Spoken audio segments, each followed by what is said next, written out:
Hi guys, thanks for joining me today. I'm Marilyn and my channel's Making with Marilyn. Now on today's video, I'm going to show you something in Inkscape.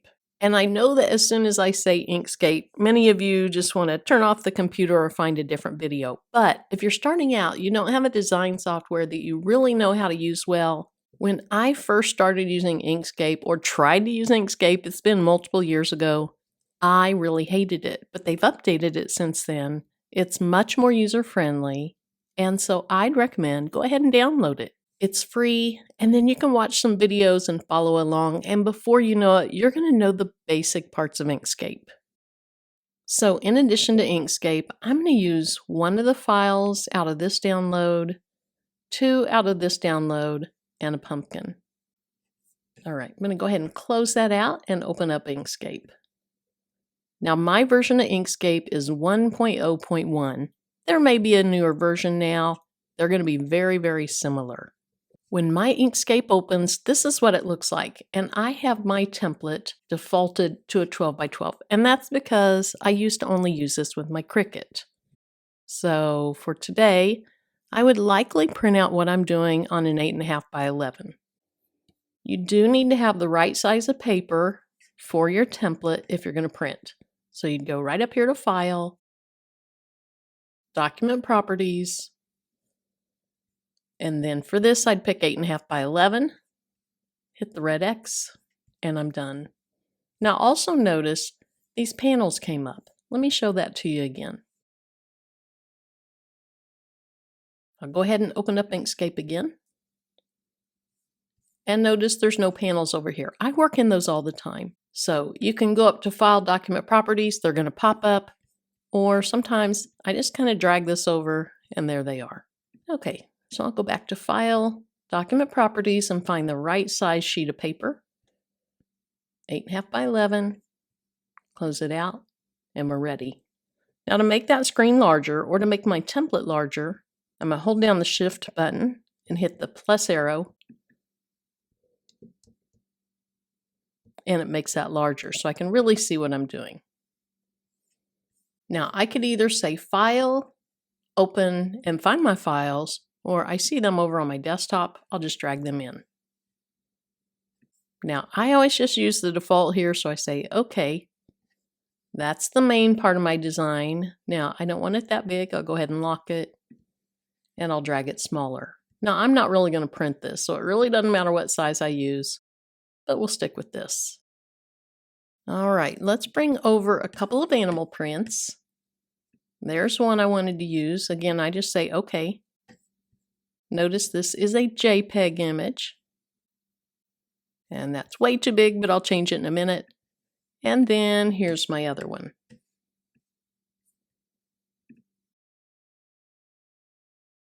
I thought these were cute because it kind of looks like burlap or linen behind them. All right, these are big. They're 12 by 12. Let's go ahead and make this. Let's go with 6 inches by 6 inches since the proportions are locked.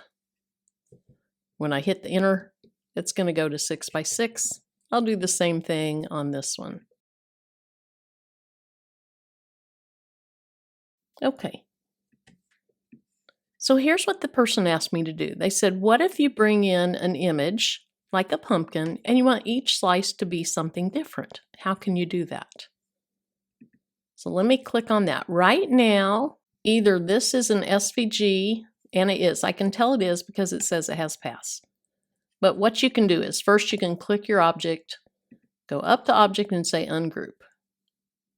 Now it's not ungrouping. So instead I'm going to go up to path and I'll say break apart. So it really depends on what type of image this is to determine which two of those functions you use. You might have to try both of them. When they're pass and you break them apart, sometimes you get things like this. I want to go ahead and circle all the way around this little vine piece. And then I'm going to go back to path and I'm going to say combine. Now on your image, you may not need to do that, but now each of these are separate. So what I could do is, I'm just going to drag it over it and then go object, lower to bottom. And then if I just want one of those cut out of this, here's what I do. click on the one I want, hold down the Shift key, select the background paper, let up on the Shift key, and go right up here to Object, Clip, and Set. And there it is. Now I want something a little bit different than that, so I'm going to click on the back button. I think I want the center one and the two outside ones to be this pattern. So I'm going to hold down the Shift button and select those two things.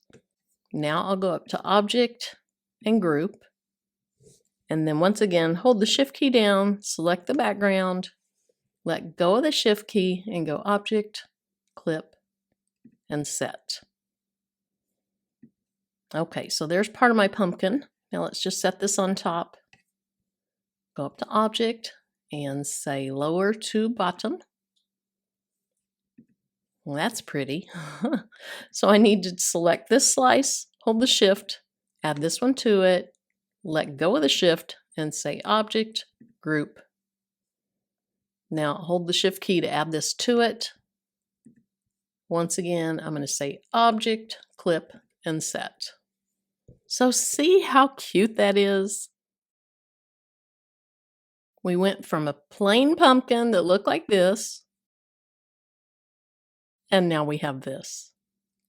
Now let me show you if you want to make a word and you want the word to be filled with something. So I'm going to click on this A, and I'm going to say thankful.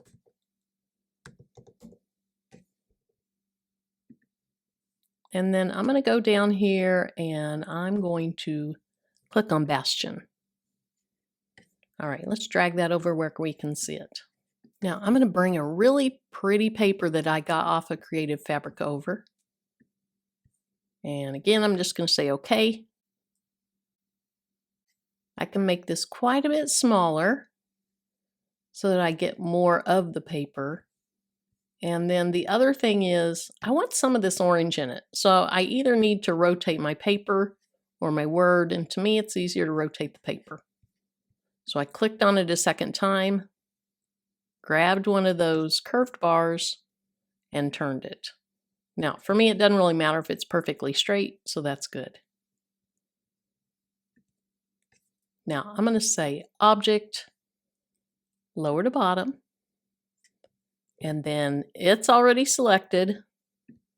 Let's move this over where I want it. All right, let's select the paper again, hold the Shift key down, select the word, and I'm going to say Object, Clip, and Set. So if you want to take something that's just plain and boring and turn it into something that has pattern paper behind it, this is a great way to do that. If you found this video helpful at all, please give me a thumbs up. And if you haven't subscribed yet, you know what to do. Click that subscribe button, then click the bell, select the all notification. That way YouTube lets you know anytime I upload new content. So thanks again for joining me, and until my next video, bye-bye.